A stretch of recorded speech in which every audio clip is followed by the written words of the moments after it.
jewelry making friends. My name is Joey Balistreri. Welcome to my channel and to my work table. The deliciousness that you see is just absolutely delightful, and I started to design with a couple of my favorite things that I personally just love. But then I have on my mind how many new people have reached out to me in comments and private messages that are not only new to my channel, but brand new to jewelry making. One of our sweet viewers in our community messaged me and said she hasn't made a thing yet because her tools hadn't arrived that she had ordered. So that has really stuck with me. So I really wanted to design something that was absolutely stunning, not too expensive, and something that a complete beginner could really do and have something you're super proud of at the end. So that's where I'm going with this, and I'll show you what started it all. I was on the BeeBee Craft website, which is a little resource that I go to from time to time. I find a lot of cool things on there. I found these pink quartz connectors that have this little gold dipped end with the loop, and they just spoke to me. I just love them. I love pink and gold, but it's also the shape and the size of these. I don't know what millimeter they are, but I just love them. So I purchased 8 of them. They were a little bit pricey. I can't even remember how much they were, but they might have been $1 or so per piece. So I purchased 8 of them, and so I'm going to create a necklace using those connectors, and I've already started making my own beaded chain, and I want this to be around 24, maybe it will end up being 26 inches long, but I have put 3 of these little quartz connectors on each side of my necklace, and I've made a little section of beaded chain where I kind of created my own link to add in. And I mean, this is just absolutely simple and stunning and one of a kind. You know, you can buy beaded chain already done, but it will not be this beautiful and this interesting. So I just love the way that's turning out. The other thing that I am using, this was just in my stash. It is just a glass round 6mm bead, and it has an AB finish on one side of it. So it was very inexpensive. There were actually 4 strands this long, and I think it's a craft store item. So I had that in my stash, and I just thought it was absolutely stunning with this little quartz bead. And so I've cut open the strand, and this is what I have done with them. I just made little components with some 20 gauge anti-tarnish coated craft wire, and these just have the simple loops, and I'm going to show you how I did that and a really cool technique with that. And then I purchased this in Italy, in Venice, last spring, and I have a video about my trip and my shopping spree and an unboxing of what I purchased. But this is a mille fiori little coin pendant with a gold edge, and I think that is going to be my pendant on this chain. But I believe that I'm going to use this little focal. I got this from the Bead Box Bargains website, and it is just a little articulated leaf. Let me lay it down on my mat so you can see, because it's articulated in 3 little sections. So let me put it here. Let me switch my little dishes a bit so you can see. So this is it has a 3 section, like this middle section has connectors going off of it, so it moves a little bit, and my idea is to put this pendant hanging from the leaves, because I quite like the mille fiori, which means 1,000 flowers in Italian, with the little leaves hanging above it. Just a little poetic to me.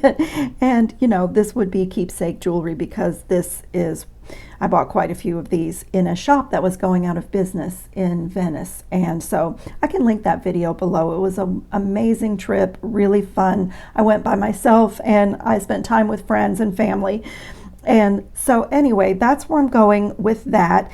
And then this is the little connector. I did a couple of different sizes as my experimentation, and this was the little bit longer one, and they are super simple. And then in my little back dish here, I just went into my stash and found these check glass little flowers that have they have a pink and gold edge, and they're just like a really pale see-through pink glass, and they're table cut. And look how fabulous they looked with those connectors. So that is probably going to be a pair of earrings. And then also from the Bead Box Bargains, both of these pieces are 18 karat gold plated brass. So I just have this little toggle, which I thought was really pretty for the back of my necklace. I also have another toggle from Bead Box Bargains that I really love. Let me see if I have it in my tray handy right here. Also 18 karat gold plated brass, and this is from Bead Box Bargains. We received one of these in our monthly subscription box, but I went on the website and ordered some more of them because I just love them. It's got like a flowering vine for the open part of the toggle, and then a little flower with a stem for the bar. And that actually is really gorgeous. I may switch to that one since I'm doing a flower and leaf theme. I'm pretty sure that's what's about to happen on this necklace. So let me start by showing you one of the most simple things, and you will need that for this project, is making your own jump rings. I love the 20 gauge wire that comes from Softflex company. It has an anti-tarnish coating, and it is just amazing. I can do these chains and do my things out of wire and come back years later, and this wire is not tarnished. So I have done a lot of these little jump rings, and my favorite tool for doing jump rings is this little bail making plier. It has 2 size mandrels on it. I've been using this larger one. I believe this is it looks like it might be a 7mm jump ring on this side, and then the smaller one, which I've also used that smaller one, you'll see, to make some smaller jump rings that I will need when I connect my pendant. But I love this because the handle is like full size, and it's very comfortable and like ergonomically correct. And when I have to do a large amount of jump rings or a long section of beaded chain, I'm always interested in saving my hand because I have arthritis, and when that pain kicks in, I have to stop making jewelry.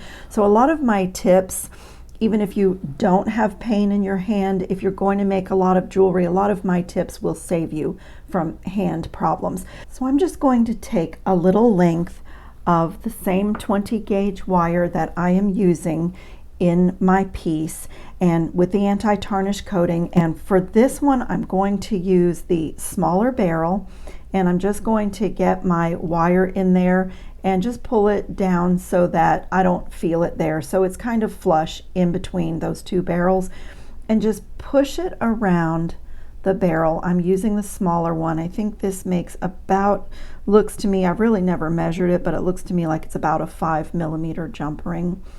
And you can start off slowly. You may be a little awkward at first if you've never made jump rings before, but just start the little beginnings of a coil, and you can get a rhythm with it. So you can do it like this. You want to just keep coiling, keep coiling.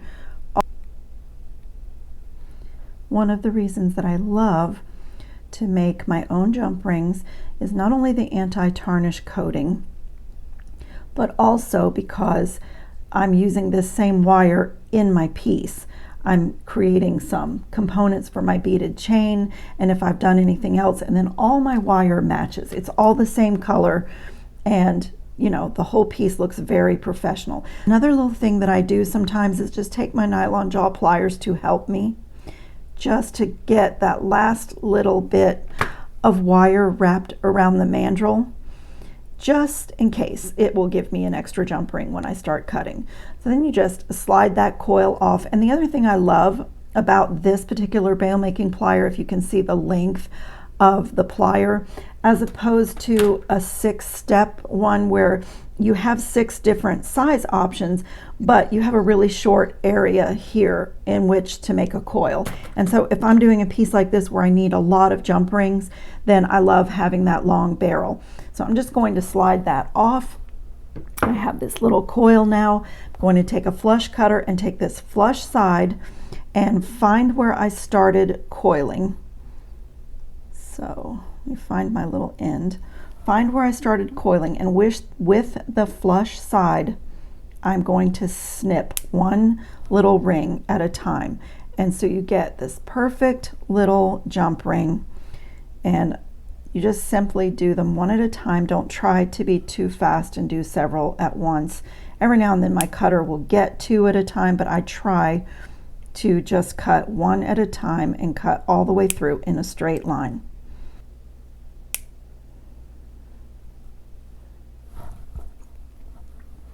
Okay, the next little thing I'm going to share with you is the way that I did these little guys, because in this project I am using the one-step looper tool for 2 different things.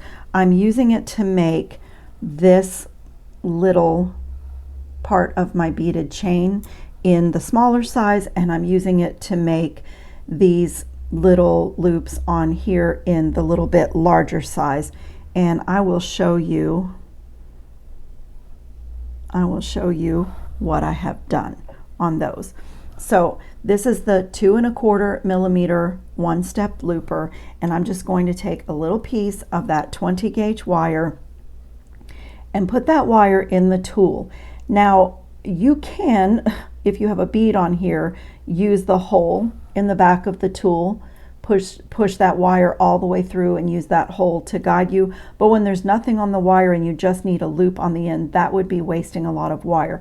So I'm going to pull this back and I'm going to rest it. Can you see the inside there? I'm just going to let the wire go just a little bit past that back jaw, and then slowly close the tool, and it does a blunt cut for you. And I don't, the little cut part is so small, I don't even know where it went. Oh, there it is. It's so small. It gives you a nice blunt cut without wasting wire. And I have a little pile over here. I'll show you how good it is. And then before I open the jar or do anything, I'm going to pull this wire down, and that way that loop is just centered right on the wire. So it looks like that, and then I can take my loop off the tool. I get a perfect loop, and then I'm just going to pick up one of these little 6 millimeter beads, thread it on, and now the tool makes the loop going up, and I alternate mine. So I've turned this so that my opening is on the bottom. So my loops are one going this way, one going that way, if that makes sense. And now you will need that hole in the back of the tool. Now I'm just going to put that wire all the way through. I'm going to just close it slightly just so I can hold on to things. And my bead is right up against that front jaw of the tool. So I want to back it off just like a tiny bit, like a millimeter, just so I don't break my bead or put any stress on it.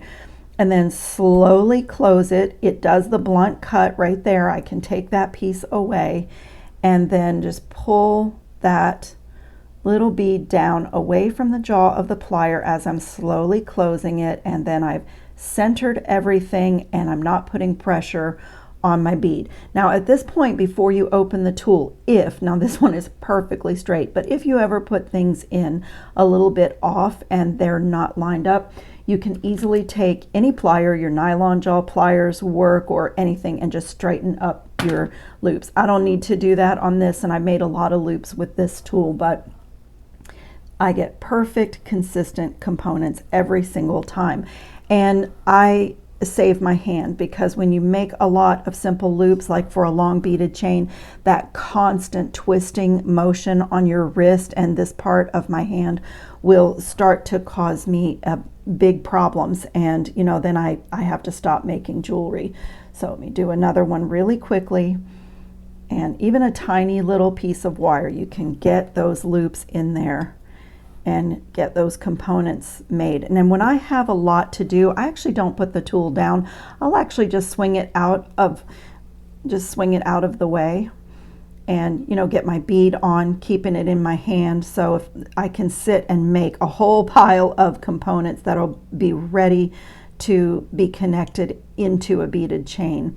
So I'm just going to turn that loop down again, bring this over, get that bead right into position like before, make sure it's not too close to the jaw of the plier. It cuts that little scrap. Before I close it all the way, I want to make sure I pull that out of the way, and that's what it looks like, and then take the component off, and there it is. So I used my 2 1/4 millimeter for all of those. I switched to my 1 1/2 millimeter loop for these little components here. And so let me just show you what I am doing with these. These are a little piece of this 20 gauge wire, and so I played around. The longer the longer section is a 2-inch. I started with a 2-inch piece of wire. This is a 1 1/2 inch piece of wire that I started with. So I was just playing around with the way that I wanted my beaded chain to look. So to give you an idea, that's what it ended up turning out looking like. And I like, since I'm gonna like mass produce, produce this a little bit, I went ahead and cut a whole bunch of pieces of that wire. But a little trick for that is take your ruler, and like I did, let me make sure it was 1 1/2 and not 1 3/4. I think it was 1 1/2. Yeah, 1 1/2. Okay, so you can start by putting your wire at your mark, whatever length you've decided. Again, with the flush cutter, come in and get a hold of it and cut. And so once you have that done, you don't really need the ruler anymore. You can use that piece as your measurement and cut a whole stack of them. Now I'm making probably more than I will need, because I have a second necklace that I'm working on, so anything extra here will go into that necklace. And so the way that I accomplished this little component is taking one of those little pieces of wire and my 1 1/2 millimeter 1-step looper, and I'm going to put that wire in. Now before I do that, let me just see. So I don't know if you can see, but this is not a blunt cut end. So normally before we make a loop or anything, we would, for excellence and for quality and the good loops, we would take our flush cutter and trim this and give ourselves a nice blunt cut before we start making a spiral or a loop or anything else, so we don't have that sharp weird edge.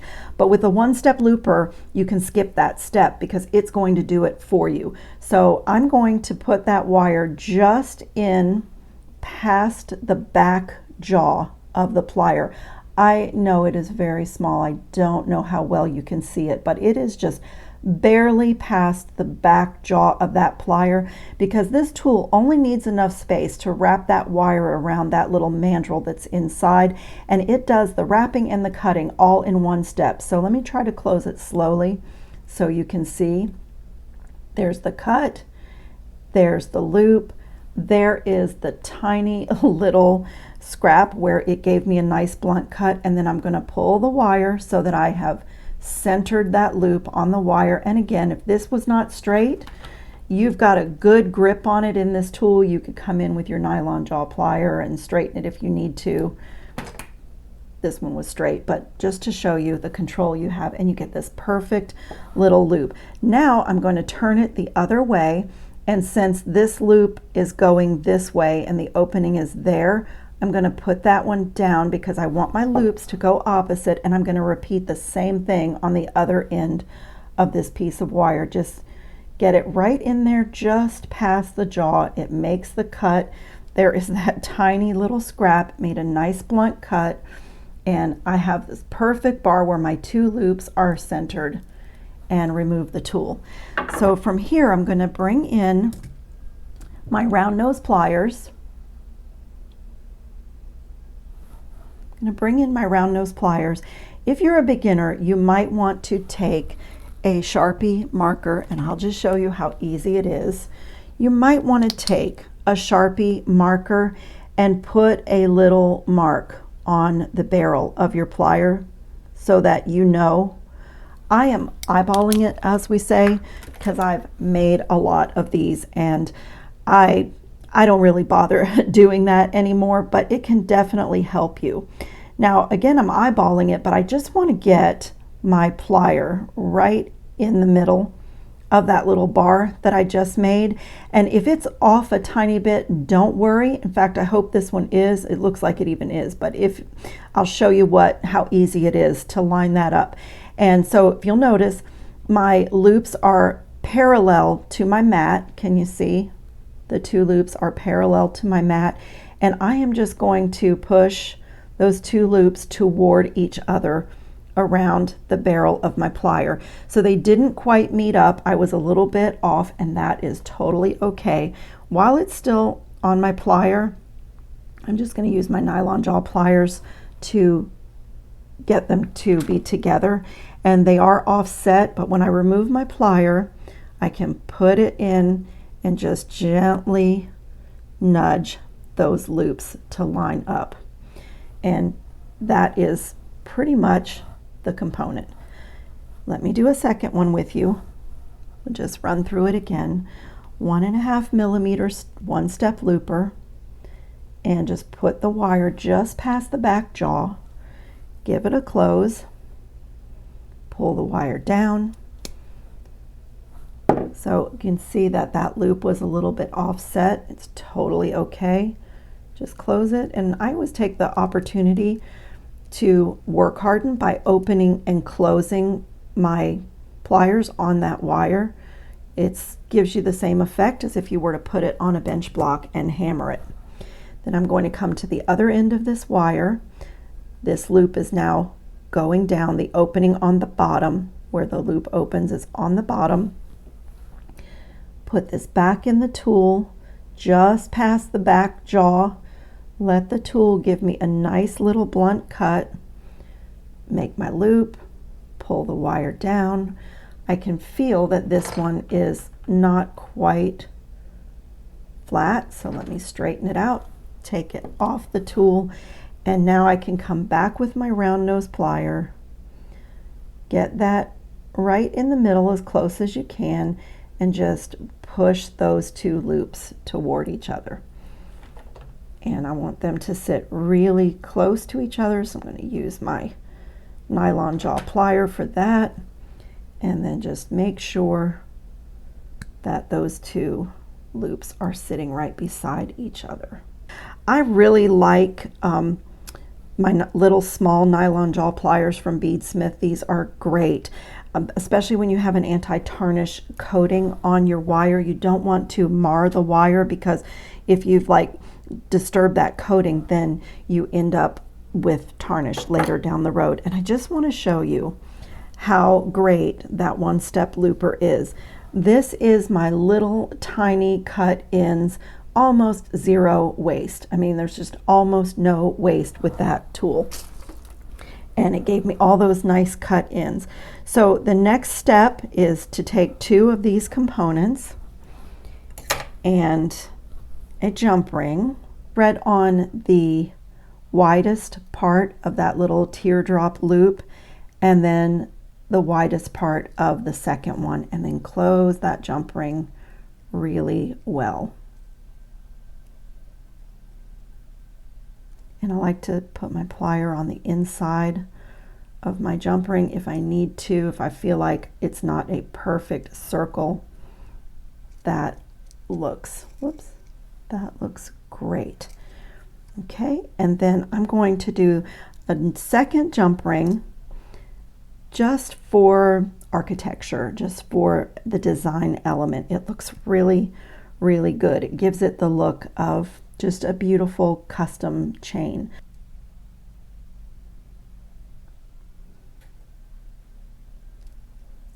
Put my plier in there, make sure it's closed, and so that is this little section of my chain, this little component. Isn't that gorgeous? It's so simple and so elegant, and it just looks fabulous in my beaded chain. I mean, I just love, love, love the way this looked. I am ready to add in the little chain, the little section that we just made, and that is the beauty of these simple loops, is you just can simply open them, and I'm going to connect that right there and close it. And I'll show you another, little secret for me is that I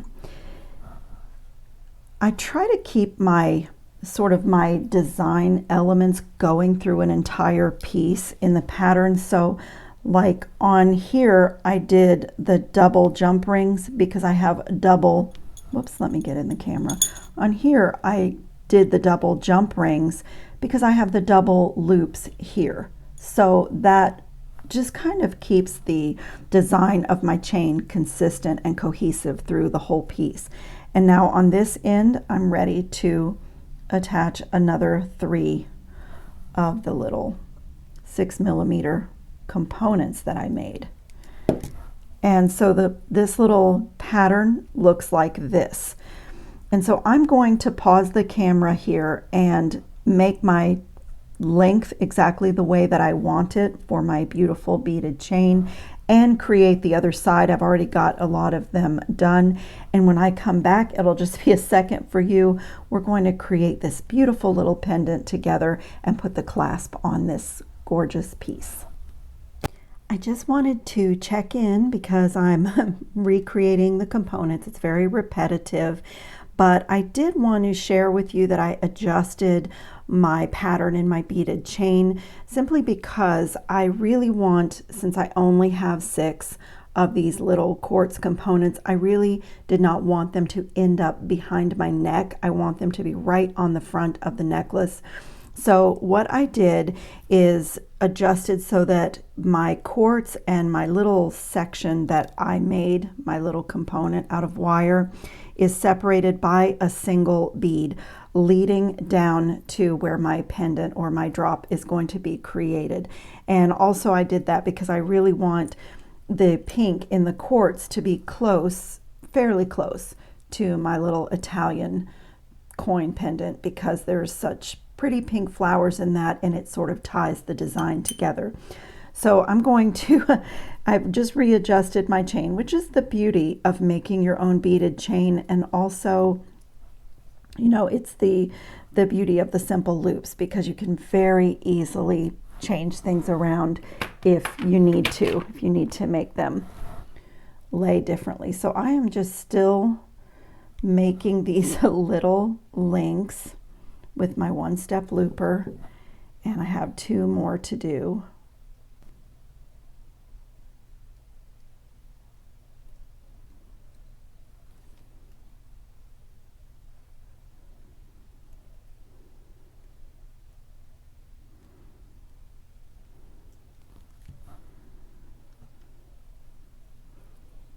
Okay, so I'm going to keep going, keep connecting.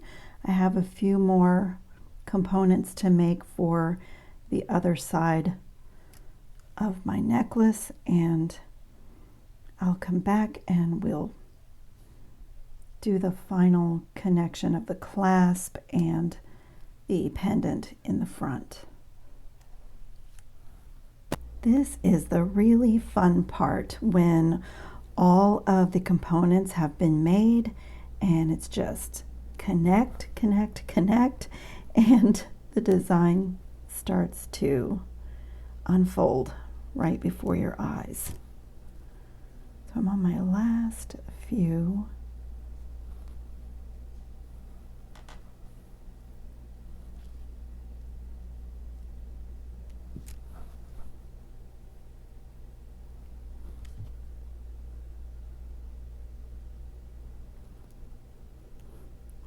This is the part where sometimes I get excited about the way it's looking and I make mistakes. So try not to do that this time.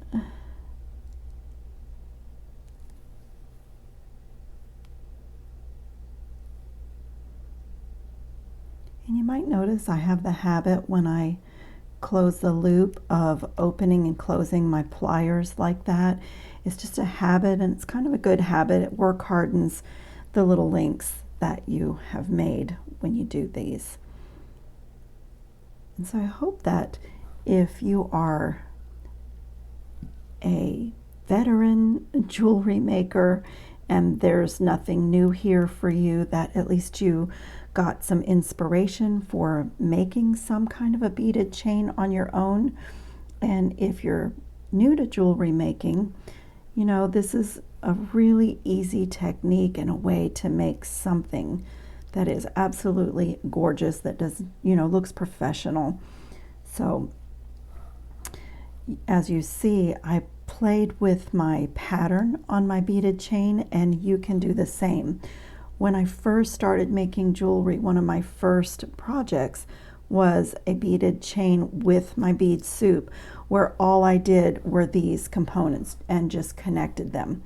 But you can see that with a little bit of wire, you can add some interest to your beaded chain. You know, make some unusual shapes, double or triple your jump ring connectors, and make just this beautiful customized handmade beaded chain. This is a very classic, this is probably I have a couple of go-to designs and styles that I love to make, but I also love to wear. They just always look good. I go to a Y necklace quite often, and to me, you just can't beat a beaded chain, and they are so much fun to make. And so I feel like a little snag, so much fun to sit and make and to design, and you know, just classic. Okay, just running my hand over my chain. So now we get to connect, and this beautiful necklace will come together really quickly. So I don't know if I showed you the back. This is the back of this little articulated leaf connector. It is so cool. So these two leaves that are going to hold both sides of the necklace are articulated, and then this one for the drop is also.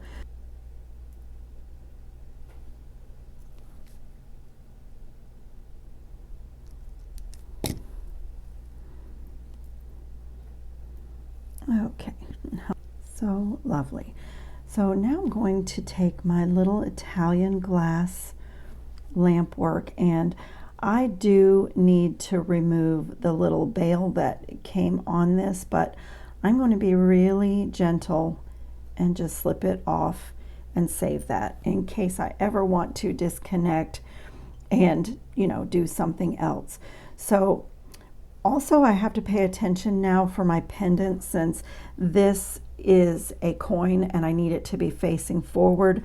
I'm going to come to this little articulated leaf and put a jump ring right through that last connector. Not open it wide enough. Hold on.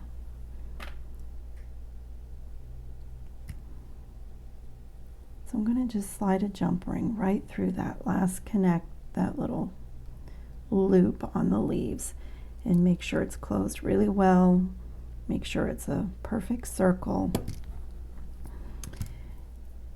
And so now, if you can see what's going on here, now I'm going to use a smaller jump ring, and I'm actually going to do a double just to repeat my double loops, my double jump rings, just for continuity in design. So I'm going to repeat it. It also adds security too when you do double jump rings, but I'm mostly doing this for looks.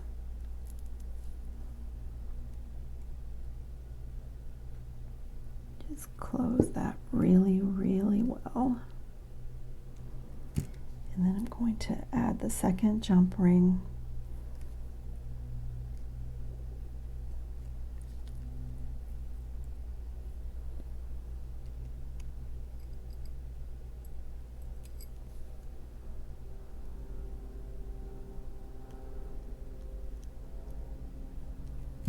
And let's see how that does. That is beautiful. Look how perfectly it hangs. Just stunning. I love, love, love the way this is turning out. Now I'm just going to go to this beautiful little flower toggle and separate these two. I'm going to, let's see, I will leave the jump ring that came with the toggle on the smaller end of it. So let me get to the end of my chain here and connect that. And then I'm going to use one of the jump rings that I made.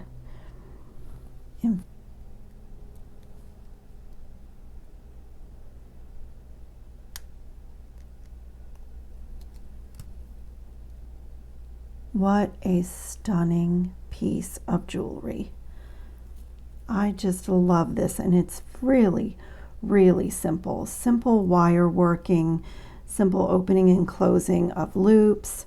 And you know, if you're a beginner to jewelry, I encourage you to give this a try. Do something, create your own beaded chain. This is just beautiful, and I love this little clasp. I've used this. I ordered extras of those because I think it's so beautiful for spring and summer designs with the little flowering vine. And you know, this is so on trend for 2024, just to have that little subtle flower in your wardrobe. Oh my goodness, I love this. I know I'm notorious for making long necklaces, and they are really, really hard to see on the beading mat, and I have been looking for a mannequin, like a dress form, to photograph my pieces on, but I just haven't found one that was a good price. But I'm still looking, and I'll, as always, put pictures up at the end of my video, you know, so you can see the whole look. Oh, and I had saved this out here just to show you, if you don't have a piece like this, like a connector, and you need like a cool way to finish a necklace, you can take the same design that you've done here and even enlarge it a little bit to create your drop. And so that could connect there, it could connect like this. So if you don't have something like this in your stash, use your wire and create something that's personalized to you. So I'm going to quickly make this pair of earrings, and I need some ball head pins, and I really like these ones from Potomac Beads. These are by their line called Athena Cast, and it is just a really, this is what the package looks like. It's a premium 29 karat gold plating on these 2-inch ball head pins, and I can link these below too if you're interested in some good high quality head pins. I'm going to do these so simple. Let me just see where the holes are. I'm going to create these so simply. Let's see, that's going to go like that. I am just going to put my head pin, this one's got a little bend in it, nylon jaw pliers again.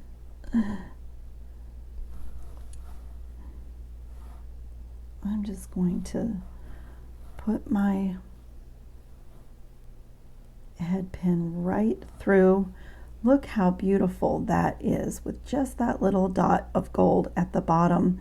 And I think I am going to do a simple loop here, and let me keep consistent with my the rest of my piece and just use my one-step looper. Get that loop in there.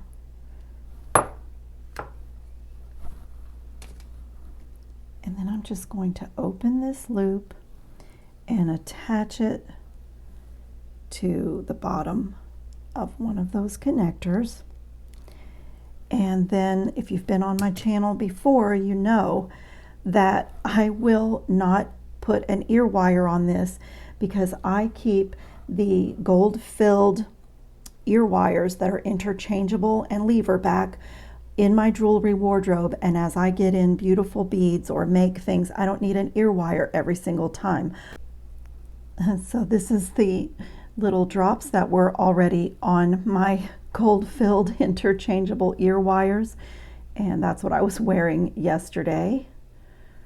And so that is what I do. I don't put an ear wire, I just do either a wrapped loop or a simple loop, whatever the beads call for.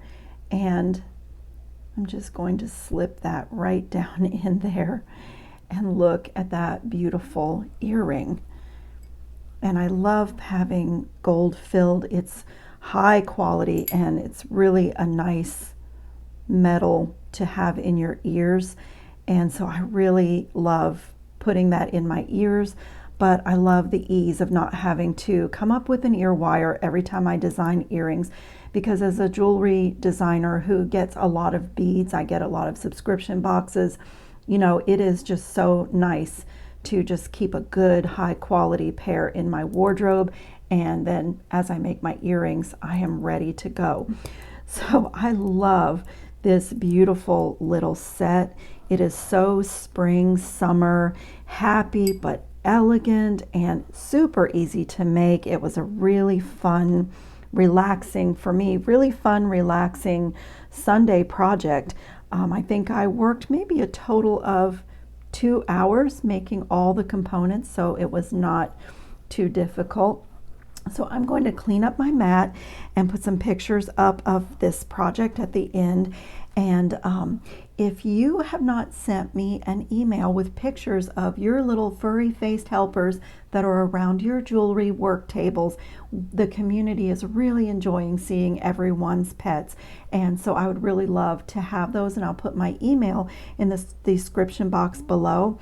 And any other information that I have shared or that I think you might like to know, I always put that in the description box beneath my video, so you tap more and then sometimes more again if I've put a lot of information there.